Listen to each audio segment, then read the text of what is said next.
Numbers important नहीं है, मुद्दा इंपॉर्टेंट है। बात क्या करनी है? धर्मेंद्र प्रधान जी से किस भाषा में इस्तीफा लेना है, ये बात करने जाना है। कौन से कलम से इस्तीफा देंगे, ये बात करने जाना है। बात क्या होनी है इसमें? नौजवान एयरपोर्ट जाने के लिए तैयारी कर रहे थे, हर खतरा उठा के तो बातचीत शुरू की। बातचीत शुरू करके बात बदली, पार्लियामेंट स्ट्रीट थाने जाने की बात हुई, वहां की बात भी बदली, फिर परमिशन की बात शुरू हुई। ये परमिशन क्या होती है? ये क्या होती है भाई चीज? मुझे नहीं समझ में आया ये।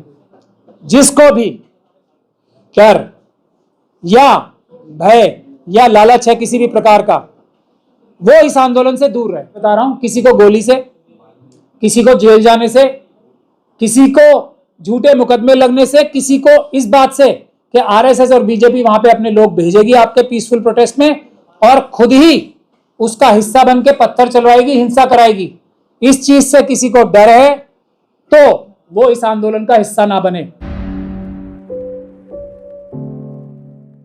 6 जून 2026 कॉकरोच जनता पार्टी, सोशल मीडिया हाइप, और उसके बाद जंतर मंतर पे एक प्रोटेस्ट, और उसके बाद अब 24 घंटे हो गए फॉलोअप का इंतजार। ये पिछले कुछ दिनों की कुछ महत्वपूर्ण घटनाएं हैं जिसको हमारे देश के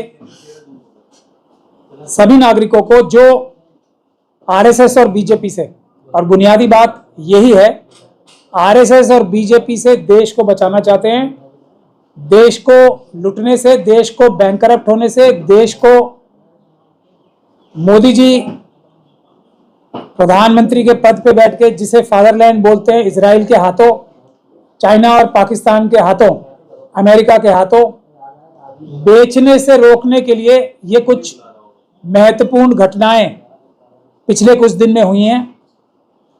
इसमें कुछ चीजें एकदम शीशे की तरह साफ होकर उभरी हैं। पहली बात ये, आरएसएस और बीजेपी से जो दिल से की गहराइयों से देश की 99% से ज्यादा जनता नफरत करती है, वो एक बहुत अलग लेवल तक पहुंच चुकी है।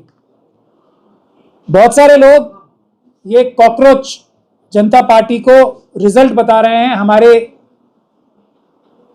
मुख्य न्यायाधीश भारत के, उनके कुछ शब्दों को। मेरा यह मानना है कि यह सच्चाई नहीं है। हां, किसी भी वजह से, और आज मैं वजह में नहीं जाना चाहता,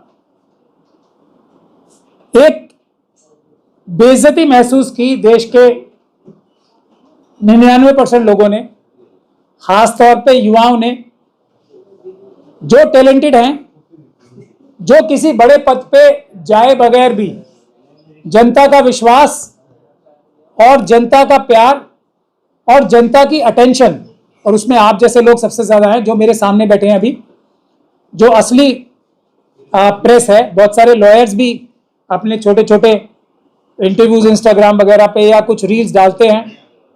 बुनियादी तौर पे वो लॉयर्स के लिए बात शुरू हुई थी, लेकिन वो सबके दिल पे जाके लगी, क्योंकि सभी टैलेंटेड थे, सभी टैलेंटेड हैं, और सभी के पास हुनर उन लोगों से कहीं ज्यादा है जो किसी किसी चेयर पे जाके बैठ गए, खासतौर पे पिछले 12 साल में।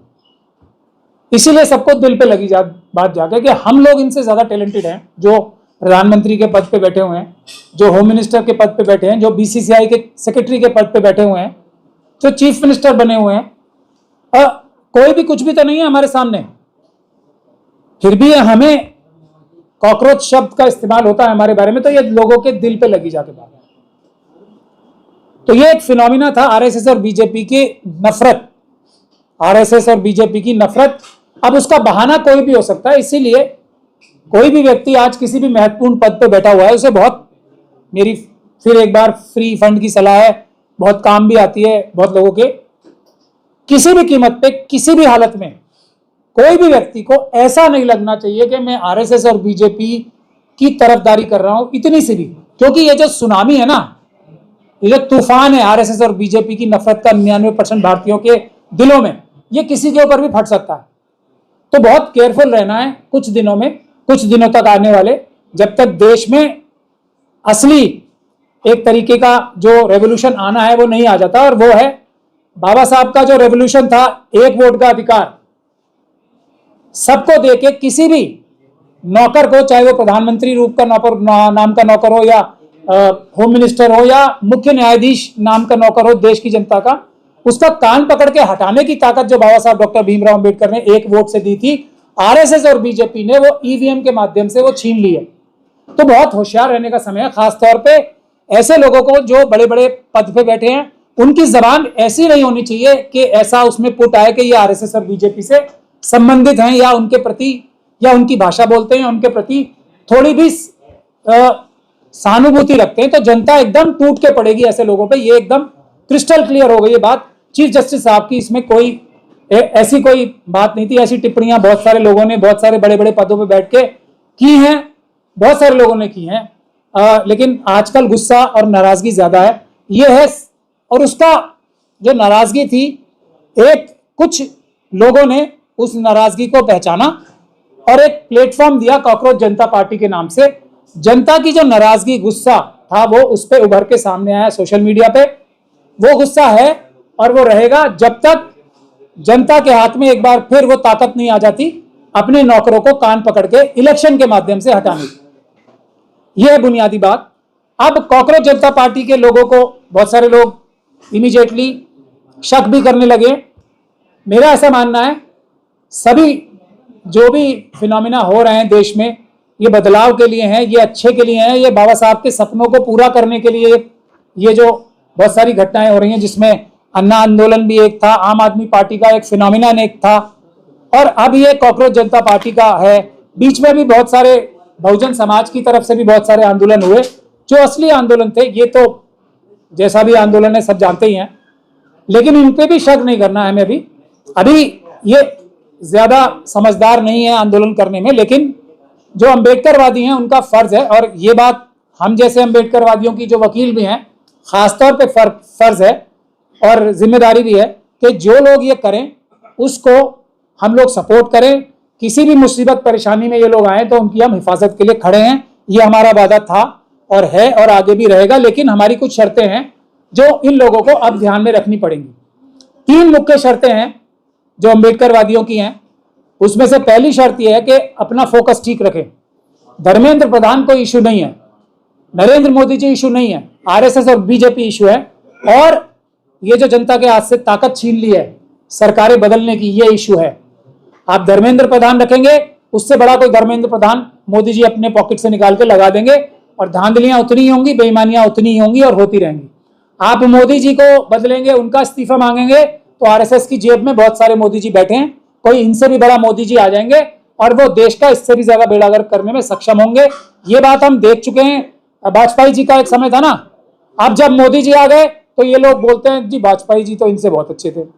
होम मिनिस्टर साहब की ले लें, पहले जब अडवाणी जी थे, अडवाणी जी बहुत खराब हैं, उसके बाद राजनाथ सिंह जी आए, वो बहुत खराब हैं, अब अमित शाह जी आ गए तो अब कह रहे हैं कि अडवाणी जी तो राजनाथ सिंह जी से अच्छे थे और ये जो राजनाथ सिंह जी अमित शाह जी से अच्छे थे। तो आरएसएस और बीजेपी निम्न से निम्न स्तर तक जाती रहेगी। सोल्यूशन ये नहीं है, सोल्यूशन है वोट का अधिकार वापस हासिल करना। पहली हमारी शर्त है अपना फोकस ठीक करें। धर्मेंद्र प्रधान इशू नहीं है, आरएसएस और बीजेपी इशू है। आरएसएस और बीजेपी इस देश का कैंसर है, उसको हमें इलेक्शन के माध्यम से दूर करना है, पहली शर्त। तो फोकस अपना ठीक करें। दूसरी, सरकार के ये जो भ्रष्ट लोग बैठे हैं, इनसे बात करने की जो भी कोशिश करेगा वो कॉम्प्रोमाइज होगा या धोखा खाएगा या झांसे में आएगा। और ये कॉकरोच जनता पार्टी का जो फिनोमिना है, ये उसका एक सबसे बड़ा सबूत है। इतने लोग फिर भी आए, ये जनता की नफरत है आरएसएस और बीजेपी के लिए। लेकिन हुआ क्या, जो दिप्के साहब है वहां से, उन्होंने ऐलान कुछ किया, उसको बातचीत शुरू की। इस बीच बातचीत शुरू की, पहले कहा कि मैं भारत आ रहा हूं, मेरे को लेने देश के जो कॉकरोच हैं वो एयरपोर्ट पे आए। जो देश के नागरिक, कॉकरोच नहीं, कॉकरोच तो एक जो उस तरीके से रिएक्शन के तौर पे कह रहे हैं, जो देश के संभ्रांत नागरिक हैं, देश का भविष्य हैं, देश की रीढ़ की हड्डी हैं, देश का सब कुछ है, दिल जिगर और जान है देश की, वो नौजवान एयरपोर्ट जाने के लिए तैयारी कर रहे थे, हर खतरा उठा के। तो बातचीत शुरू की, बातचीत शुरू करके बात बदली, पार्लियामेंट स्ट्रीट थाने जाने की बात हुई, वहां की बात भी बदली, फिर परमिशन की बात शुरू हुई। ये परमिशन क्या होती है? ये क्या होती है भाई चीज? मुझे नहीं समझ में आया। ये परमिशन किससे लेनी है? अगर कोई आप आंदोलन कर रहे हो, अगर उन्हीं लोगों से परमिशन लोगे जो आपका हक और अधिकार छीन रहे हैं, तो वो एक प्रकार की नूरा कुश्ती लगती है जनता को। हमने जितने भी आंदोलन किए, किसी में ना आज तक परमिशन लिए ना आगे लेंगे। हमने प्रोटेस्ट किया, पीसफुल प्रोटेस्ट किए, एक नहीं कितने ही किए हैं, आप सब लोग जानते हैं। सीए एनआरसी से लेके, किसान आंदोलन से लेके, ये भीम आर्मी से लेके, डॉक्टर रितु से लेके, कितने ही बंदी सिंहों से लेके कितने आंदोलन किए, सब किए बिना परमिशन के किए। हमारी सीधी सीधी बात है, हम प्रोटेस्ट करेंगे, प्रोटेस्ट का अधिकार बाबा साहब ने दिया था। पुलिस का काम है हमें अरेस्ट करना, और हम जेल जाने के लिए तैयार हैं। ये फार्मूला होना चाहिए आगे के लिए। परमिशन जो लेगा वो उचित कार्य नहीं करेगा, वो अंबेडकरवादी काम नहीं करेगा। संविधान ने हक दिया है, आप उसको एक्सरसाइज करें।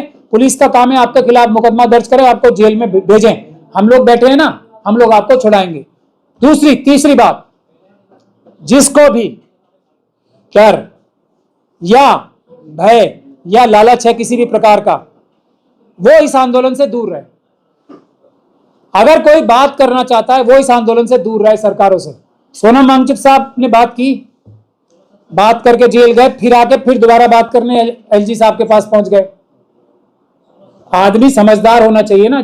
या तो सोनम वांगचुक साहब सिर्फ एक साइंटिस्ट हैं, तो इस झगड़े में मत पड़े प्रोटेस्ट के। और अगर प्रोटेस्ट वाले काम में आए हैं, तो फिर वो प्रोटेस्ट के तरीके से सोचें, समझें, और अगर उन्हें नहीं आती कोई चीज, तो प्रोटेस्ट करने वाले जो लोग हैं उनसे सीखें। बातचीत नहीं करनी है किसी हालत में, किसी कीमत पे। इनका सही या गलत डिमांड क्या थी? धर्मेंद्र प्रधान साहब का इस्तीफा, यही डिमांड थी ना। बातचीत किस बात की होनी है? इस्तीफा दो, आंदोलन पीछे हटेगा, नहीं दोगे आंदोलन चलेगा। ये दो टूक बात होनी चाहिए।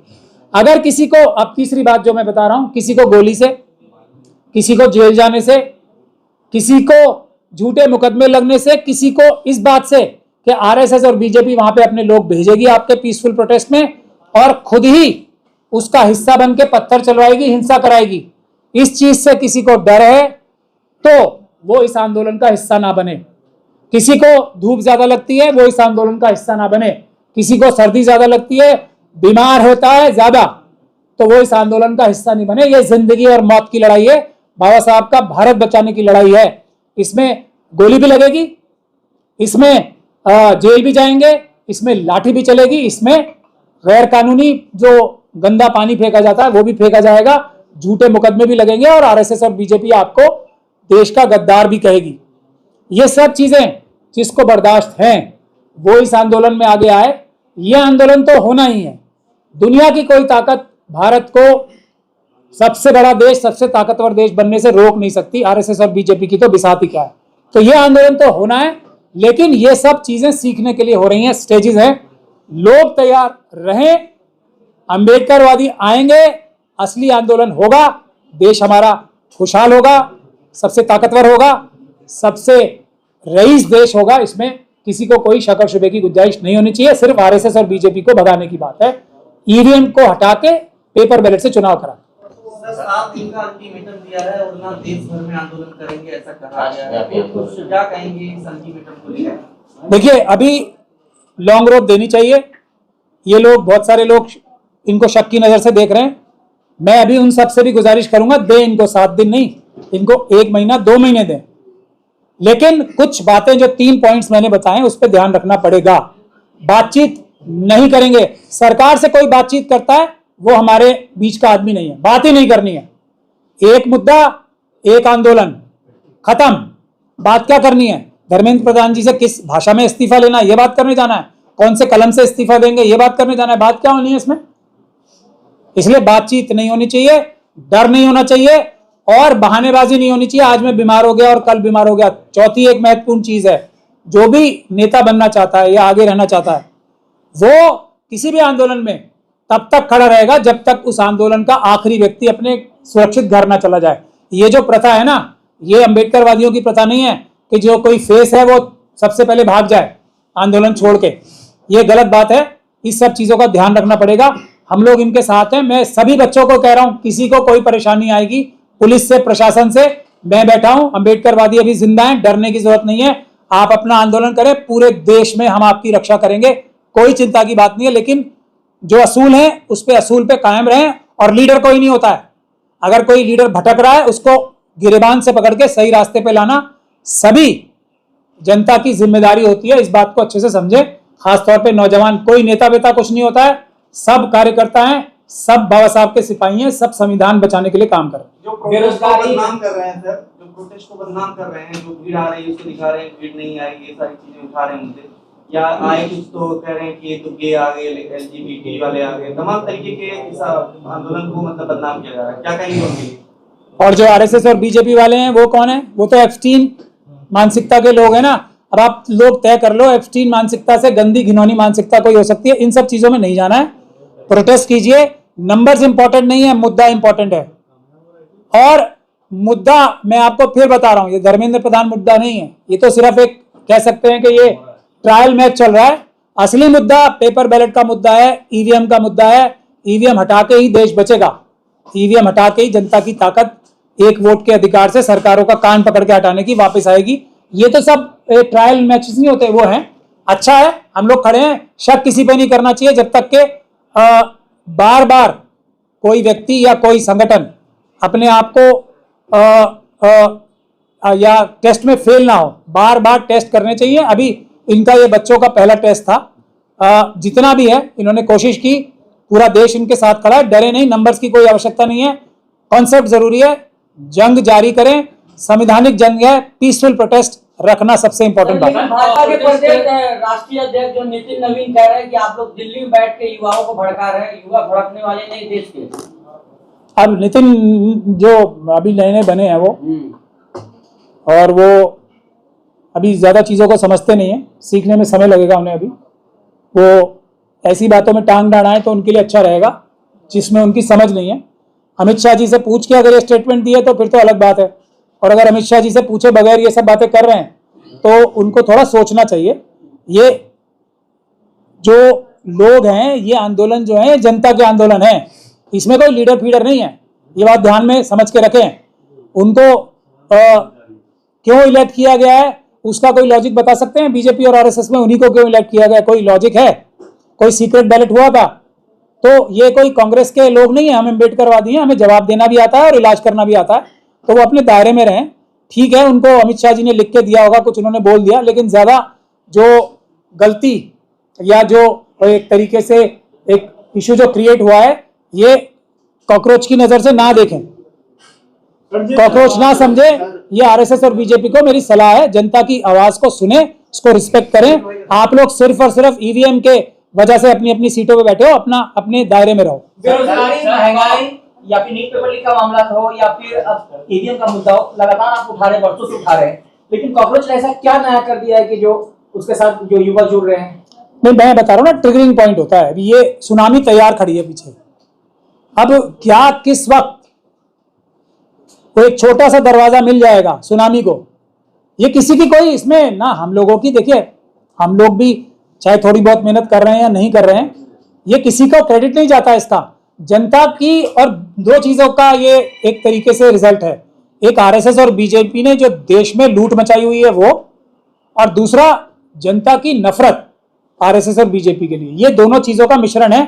जितने जैसे ये कोई ट्रिगरिंग पॉइंट मिलता है, जैसे चीफ जस्टिस साहब ने तो अभी ये भी तय नहीं है बोला या नहीं बोला, वो मना कर रहे हैं, कुछ लोग कह रहे हैं हाँ बोला, कुछ कह रहे हैं नहीं बोला। क्यों मकसद से बोला, क्या मकसद से बोला, ये कोई ऐसी बात नहीं थी। लेकिन जनता जो है ना, इतनी ज्यादा खार खाए बैठी है, गुस्से में है कि कभी भी फट सकता है, ये वो बात है। लेकिन जो थोड़े बहुत भी लोग हैं ऐसे जो चीजों को समझते हैं, खासतौर पे अम्बेडकरवादियों की ये जिम्मेदारी है, वो इसको चैनलाइज रखें। मुद्दा एक ही है, और वो मुद्दा है जनता के हाथ में वो ताकत जो बाबा साहब ने दी थी, प्रधानमंत्री का कान पकड़ के इलेक्शन के माध्यम से हटाने की, वो ताकत वापस लाना। प्रोटेस्ट से पहले मुसलमानों को प्रोटेस्ट में ना आने के लिए कहा जा रहा था, लेकिन अब आप भी तो मुसलमान हैं, उसका समर्थन कर रहे हैं। मुसलमान दूर रहे इस प्रोटेस्ट से, ये कहा है कि मुसलमान दूर रहें कांग्रेस के प्रोटेस्ट से। किसने किया था ऐलान? MIM के उत्तर प्रदेश अध्यक्ष। देखिए, अब MIM ने किया था तो फिर अब इसमें मैं क्या कह सकता हूँ? वो RSS का एक संगठन है। कौन है?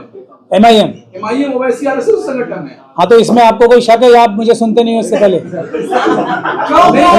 ओवैसी साहब तो कहते हैं कि मुसलमानों का अच्छा, मैं इस सवाल का जवाब एक वापस सवाल पूछ के आपसे पूछना चाहता हूँ। सूरज आज और हर दिन किस तरफ से निकलता है? पूरब से। तो MIM जितना ये सच है ना कि सूरज पूरब से निकलता है, उतना ही ये सच है कि MIM बीजेपी की तरह ही RSS की एक पॉलिटिकल पार्टी है। ये सवाल है कि मुसलमान दूरी बनाए होते सही था या गलत था? बिल्कुल गलत था ये बात। कोई मुसलमानों ने दूरी नहीं बनाई। मेरे अलावा, मैं तो मुस्लिम हूं ना, किसी ने ऐसे बोला, किसी भी वकील ने, मैं बैठा हूं यहाँ पे, मैंने पहले बोला था उनको बच्चों को, मैं देखूंगा कोई प्रॉब्लम होगी तो मैं तो मुसलमान हूं ना। मुसलमानों का, शेड्यूल कास्ट का, शेड्यूल ट्राइब का, महिलाओं का, OBC का और बच्चों का, बड़ों का, बुजुर्गों का, RSS और बीजेपी के काडर्स, अडानी, अंबानी, यूसुफ लुलू जैसे लोगों के जो भ्रष्ट लोग हैं उनको छोड़ के पूरा देश का समर्थन इस आंदोलन को है। अब ये उन लोगों के हम रोकना चाह रहे हैं, खासतौर पे हम जैसे लोग। हम चाहते हैं कि इलेक्शन के माध्यम से मोदी जी का कान पकड़ के हटाया जाए, नेपाल और बांग्लादेश और श्रीलंका जैसे तरीके से ना हो। तो एक्चुअली हम रखवाले हैं ना भारत के। मुसलमानों को दूर रखने के पीछे ये वजह थी कि कहीं मुसलमानों की अगर ऊपर लाठी चलेगी, कुछ चार्ज होगा, केस लगेगा तो कौन उनको बचाएगा? अगर कोई हिंदू है तो बच जाएगा ना, इसलिए क्या नहीं, ये तो सुरक्षा के लिए था। अब ये बात ही आपने खत्म कर दी। जब MIM ये बात बोल रही है तो RSS ने बुलवाई है, बात खत्म। इसके आगे बात करने की आवश्यकता नहीं। कल के प्रोटेस्ट में जिस तरह से हिंदू संगठन के लोग पहुंचे और काला हिट लेके पहुंचे कि कॉकरोचों को मारा जाएगा या उन्हें लात से दबाया जाएगा, सब कैसे देखेंगे? उसमें एक दो मुस्लिम तमाम हिंदू संगठन के लोग आए थे यहाँ पर। देखिए, मैं तो MIM को बोल रहा हूँ ना, RSS की पार्टी है, तो RSS की बहुत बड़ी संख्या में जो ये इंद्रेश कुमार साहब है ना, उन्होंने बहुत बड़ी संख्या में मुसलमान जैसे दिखने वाले बहुत सारे लोग कर रखे हैं। मुसलमान वो होता है, देखिए बात सुनिए, मुसलमान क्या होता है? जो पक्के ईमान का हो। RSS और बीजेपी जो खुलेआम मुसलमानों को गाली दे रही है, उसको ज्वाइन जो भी करेगा वो तो बुज़दिल होगा ना। अब जो बुज़दिल है वो मुसलमान कैसे होगा? तो ये लोग किसी भी धर्म के हों, किसी भी सोच के हों, बहुत सारे पंडित ऐसे हैं जो दिल से अम्बेडकरवादी हैं, हालांकि वो संख्या में कम है लेकिन हैं। तो उसी तरीके से बहुत सारे मुसलमान भी ऐसे हैं जो दिखने में तो मुसलमान है लेकिन हैं मनुवादी मानसिकता के। तो उनसे बुराई थोड़ी है। यही तो बाबा साहब की आजादी है ना, यही तो संविधान की आजादी है। कोई भी कहीं का नाम आते बुलडोजर चल जाता है सर, इसलिए मुसलमान नहीं गए वहां पे। नहीं, ऐसा नहीं है, मुसलमान नहीं गए, मुसलमान गए भी। मुसलमानों का सबसे बड़ा समर्थन भी था इसको। बुलडोजर चल जाए ना मुसलमानों पे। बुलडोजर तो देखिए अभी चलने बाकी है, बुलडोजर कोई सोल्यूशन नहीं है। हम लोगों के पास भी तो सोल्यूशन है। बीजेपी ने 500 से ज्यादा महल बनाए ना अपने ऑफिस। हम कोई बुलडोजर थोड़ी चलाएंगे। जब हम लोग आएंगे तो बुलडोजर थोड़ी चलाएंगे। हम क्या करेंगे, ये इन्हीं बच्चों को जिनको आगे कॉकरोच कहा जा रहा है, इनको ये हॉस्टल्स बना के देंगे, यहाँ वो स्टडी करेंगे। इनको खराब थोड़ी करेंगे, हम बुलडोजर नहीं चलाएंगे। बीजेपी कार्यालय में हॉस्टल बनाइएगा तो ये सब ले नहीं लेंगे हम। आपको इसमें भी शक है कुछ? आज सूरज किस तरफ से निकला था? एक एक बीजेपी का ऑफिस जब्त होगा, एक एक इनकी गाड़ी, एक एक इनका बैंक अकाउंट, जितने RSS और बीजेपी के लोग हैं। और ये कोई बड़े पॉलिटिकल लीडर्स नहीं बोल रहे हैं, अम्बेडकरवादी बोल रहे हैं। ध्यान रख लें, एक नहीं बचेगा, सबकी प्रॉपर्टीज जब्त होंगी। सबकी प्रॉपर्टीज बैलेट पेपर द्वारा चुने हुए प्रधानमंत्री के कोष में जाएंगी, PM केयर फंड में नहीं जाएंगी, और सबको बराबर में बटेंगे ये पैसे। बीजेपी के जितने दफ्तर हैं, 1 नंबर के और 2 नंबर के, सबके सब में हॉस्टल बनेंगे। ये मेरी जबान है। खबरों में बने रहने के लिए फोरम 4 को सब्सक्राइब करें और नोटिफिकेशन पाने के लिए बेल आइकन दबाएं।